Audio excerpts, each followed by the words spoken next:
ओम शांति।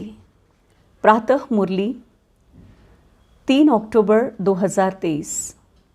बाबा कहते, मीठे बच्चे, गृहस्थ व्यवहार में रहते सबसे तोड़ निभाना है, नफरत नहीं करनी है, लेकिन कमल फूल के समान पवित्र जरूर बनना है। प्रश्न, तुम्हारी विजय का डंका कब बजेगा? वाह वाह कैसे निकलेगी? उत्तर, अंत समय, जब तुम बच्चों पर माया की ग्राहचारी बैठना बंद हो जाएगी, सदा लाइन क्लियर रहेगी, तब वाह वाह निकलेगी, विजय का डंका बजेगा। अभी तो बच्चों पर ग्राहचारी बैठ जाती है, विघ्न पड़ते रहते हैं। 3 पैर पृथ्वी के भी सेवा के लिए मुश्किल मिलते हैं, लेकिन वह भी समय आएगा जब तुम बच्चे सारे विश्व के मालिक होंगे। गीत है, धीरज धर मनवा, तेरे सुख के दिन आए के आए।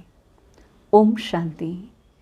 बच्चे नंबरवार पुरुषार्थ अनुसार जानते हैं कि अभी पुराना नाटक पूरा हुआ है, दुख के दिन बाकी कुछ घड़ियां है और फिर सदा सुख ही सुख होगा। जब सुख का पता पड़ता है तो समझा जाता है कि हम यहाँ दुखधाम में हैं। वास्ट डिफरेंस है। अभी सुख के लिए तुम पुरुषार्थ कर रहे हो, समझते हो यह दुख का पुराना नाटक पूरा हुआ। सुख के लिए अब बाप दादा की श्रीमत पर चल रहे हैं। कोई को भी समझाना बहुत सहज है। अभी बाबा के पास जाना है, बाबा लेने के लिए आए हैं। गृहस्थ व्यवहार में रहते कमल फूल समान पवित्र रहना है, तोड़ जरूर निभाना है। अगर तोड़ नहीं निभाते हो तो जैसे सन्यासियों मिसल हो जाते हैं, वह तोड़ नहीं निभाते हैं तो उनको निवृत्ति मार्ग हठ योग कहा जाता है। सन्यासियों द्वारा जो सिखलाया जाता है वह है हठ योग। हम राजयोग सीखते हैं जो भगवान सिखलाते हैं। भारत का धर्मशास्त्र है ही गीता। दूसरों का धर्मशास्त्र क्या है, उनसे अपना कोई ताल्लुक नहीं। तुम अभी गृहस्थ व्यवहार में रहते एक बार संन्यास करते हो, फिर 21 जन्म उसकी प्रारब्ध पाते हो। उनका है हद का संन्यास और हठ योग, तुम्हारा है बेहद का संन्यास और राजयोग। वह तो गृहस्थ व्यवहार छोड़ देते हैं, राजयोग का तो बहुत गायन है। भगवान ने राजयोग सिखलाया तो भगवान जरूर ऊंचते ऊंच को ही कहेंगे। श्री कृष्ण को तो भगवान कह न सके। बेहद का बाप है ही वह निराकार, बेहद की बादशाही वही दे सकते हैं। यहाँ गृहस्थ व्यवहार से नफरत नहीं की जाती है। बाप कहते हैं, यह अंतिम जन्म गृहस्थ व्यवहार में रहते पवित्र बनो। पतित पावन किसी सन्यासी को नहीं कहा जाता। सन्यासी खुद भी गाते हैं पतित पावन सीताराम, उनको याद करते हैं। वह भी पावन दुनिया चाहते हैं, परंतु यह नहीं जानते कि वह दुनिया ही एक और है। जबकि वह गृहस्थ व्यवहार में ही नहीं है तो देवताओं को भी नहीं मानेंगे। वह कभी राजयोग सिखला न सके, न बाप कभी हठ योग सिखला सकते हैं, न सन्यासी कभी राजयोग सिखला सकते हैं। यह सब बातें समझने की है। अभी दिल्ली में वर्ल्ड कॉन्फ्रेंस होती है, उनको समझाना है, लिखत में सभी को देना है। वहाँ तो मतभेद हो जाता है, लिखत में होगा तो सभी समझ जाएंगे कि इन्हों का उद्देश्य क्या है। अभी तुम समझते हो हम हैं ब्राह्मण कुल के, हम शूद्र कुल के मेंबर कैसे बन सकते हैं? वह विकारी कुल में हम अपने को कैसे रजिस्टर कर सकते हैं? इसलिए ना कर देते हैं। हम हैं आस्तिक, वह है नास्तिक। वह है ईश्वर को न मानने वाले, हम हैं ईश्वर से योग रखने वाले। मतभेद हो जाता है, समझाया जाता है। जो बाप को नहीं जानते वह नास्तिक है, तो बाप ही आकर आस्तिक बनाएंगे। बाप का न बनने से बाप का वर्षा मिल जाता है। यही बड़ी गुह्य बातें हैं पहले पहले तो बुद्धि में यह बिठाना है कि गीता का भगवान परमपिता परमात्मा है। उसने ही आदि सनातन देवी देवता धर्म स्थापन किया। भारत का देवी देवता धर्म ही मुख्य है। भारत खंड का कोई तो धर्म चाहिए ना। अपने धर्म को भूल गए हैं। यह भी तुम जानते हो कि ड्रामा अनुसार भारतीयों को अपना धर्म भूल जाना है। तब तो फिर बाप आकर के स्थापन करे, नहीं तो फिर बाप कैसे आए। कहते हैं जब जब देवी देवता धर्म प्रायः लोप हो जाता है तब मैं आता हूँ। प्रायः लोप ज़रूर होना ही है। कहते हैं ना, बैल की एक टांग टूट गई है, बाकी 3 टांग पर खड़ा है। तो मुख्य है ही 4 धर्म। अभी देवी देवता धर्म की टांग टूटी पड़ी है, यानी वह धर्म गुम हो गया है। इसलिए बड़ के झाड़ का मिसाल देते हैं कि इसका फाउंडेशन ही सड़ गया है, बाकी टाल टालियाँ कितनी खड़ी है। तो इनमें भी फाउंडेशन देवता धर्म ही है। बाकी सारी दुनिया, मठ पंथ आदि कितने हैं। तुम्हारी बुद्धि में अभी सारी रोशनी है। बाप कहते हैं तुम बच्चे इस ड्रामा को अब जान गए हो। अब यह सारा झाड़ पुराना हो गया है। कलयुग के बाद सतयुग ज़रूर आना है। चक्र तो फिरना ज़रूर है। बुद्धि में यह रखना है अब नाटक पूरा हुआ, हम जा रहे हैं। चलते फिरते उठते बैठते भी याद रहे, अब हमको वापस जाना है। मन मना भव मध्याजी भव का यही अर्थ है। कोई भी बड़ी सभा में भाषण आदि करना है तो यही समझाना है। परमपिता परमात्मा फिर से कहते हैं कि हे बच्चे, देह सहित देह के सब धर्म त्याग कर अपने को आत्मा समझ बाप को याद करो तो पाप खत्म हो गए। मैं तुमको राजयोग सिखलाता हूँ। गृहस्थ व्यवहार में रहते कमल फूल समान बन मुझे याद करो, पवित्र रहो, नॉलेज को धारण करो। अभी हम दुर्गति में हैं।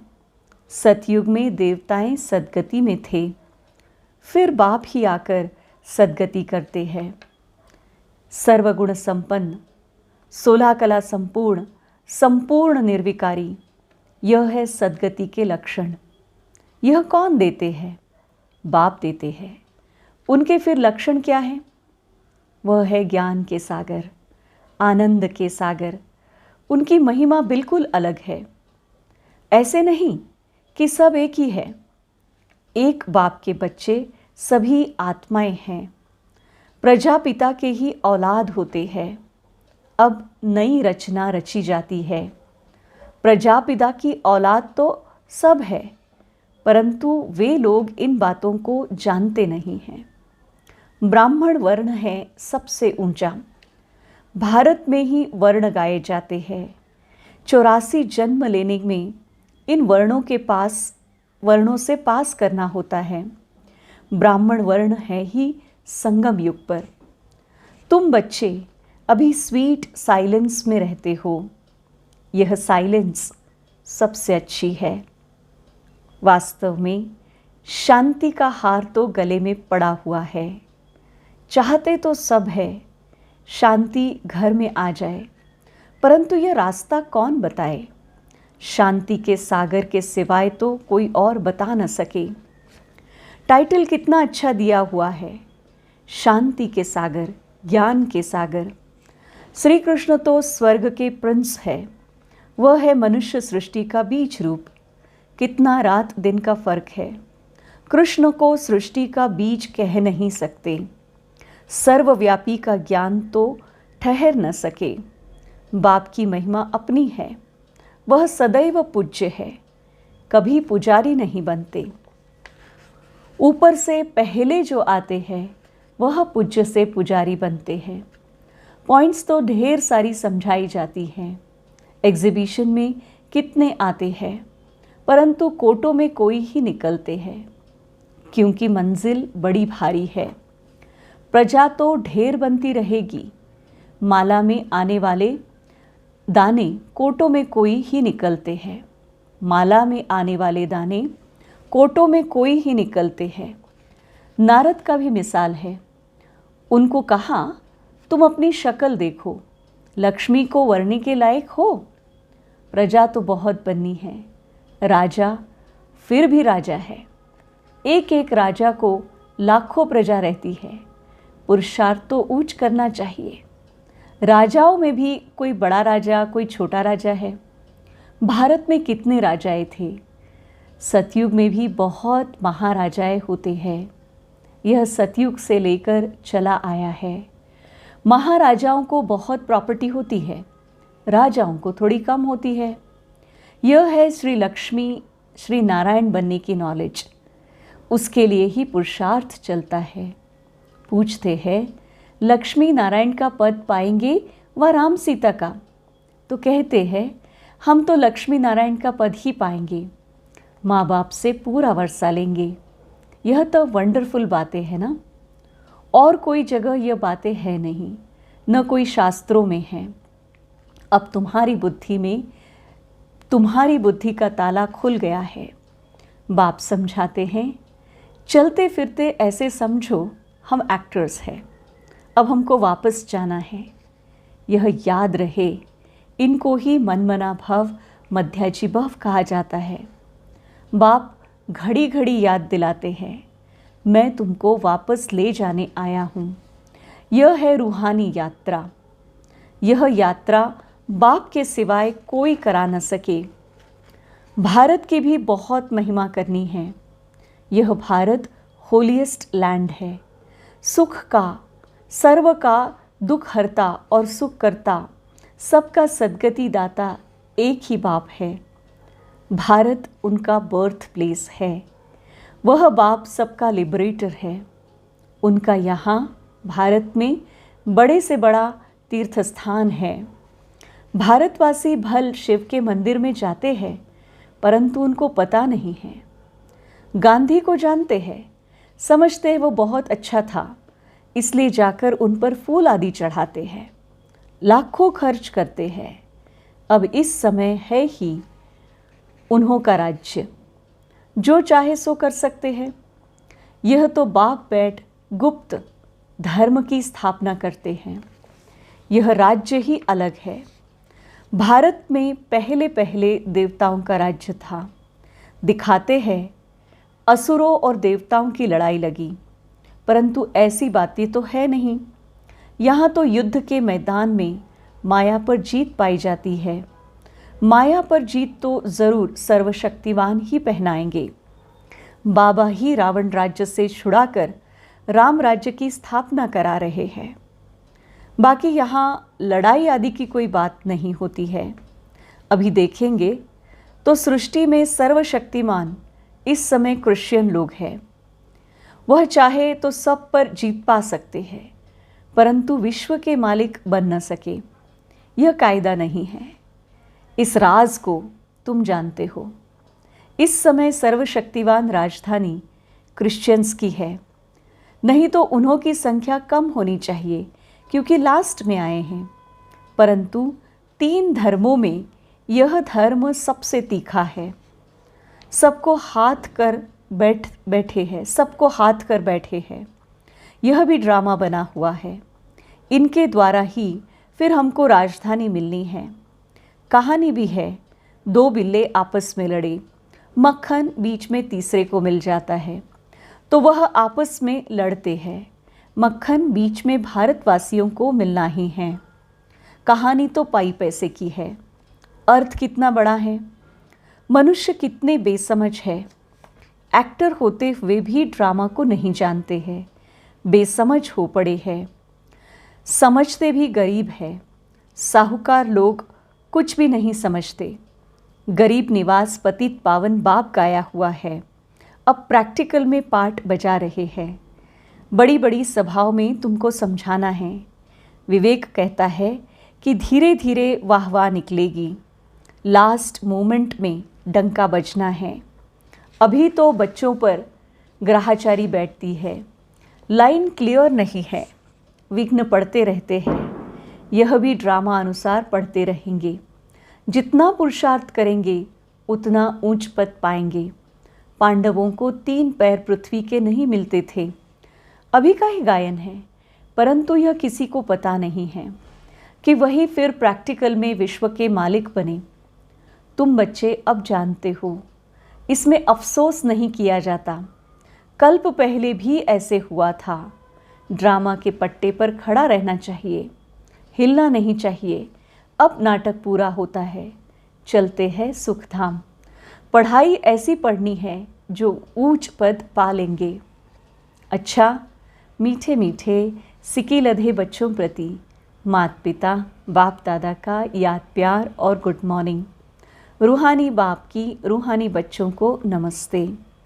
हम रूहानी बच्चों की रूहानी बाप दादा को याद प्यार गुड मॉर्निंग और नमस्ते। धारणा के लिए मुख्य सार है, चलते फिरते अपने को एक्टर समझना है। ड्रामा के पट्टे पर अचल रहना है। बुद्धि में रहे कि अभी हम वापस घर जाते हैं, हम यात्रा पर है।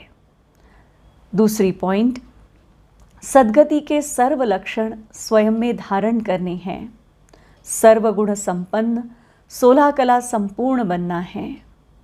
वरदान, संगम युग पर श्रेष्ठ मत द्वारा श्रेष्ठ गति को प्राप्त करने वाले प्रत्यक्ष फल के अधिकारी भव। संगम युग पर श्रेष्ठ मत के आधार पर जो श्रेष्ठ कर्म करते हो उसका प्रत्यक्ष फल अर्थात सफलता अभी ही प्राप्त होती है। इसलिए कहते हैं जैसी मत वैसी गत। वो लोग समझते हैं मरने के बाद गति मिलेगी, लेकिन आप बच्चों को इस अंतिम मर्जीवा जन्म में हर कर्म की सफलता का फल अर्थात गति प्राप्त होने का वरदान मिला हुआ है। आप भविष्य की इंतज़ार में नहीं रहते, अभी अभी करते और अभी अभी प्राप्ति का अधिकार मिल जाता है। इसको ही कहते हैं रचयिता का रचना से प्यार। स्लोगन, दृढ़ संकल्प से हर कदम में बाप को फॉलो करने वाले ही संपन्न बनते हैं। दृढ़ संकल्प से हर कदम में बाप को फॉलो करने वाले ही संपन्न बनते हैं। ओम शांति।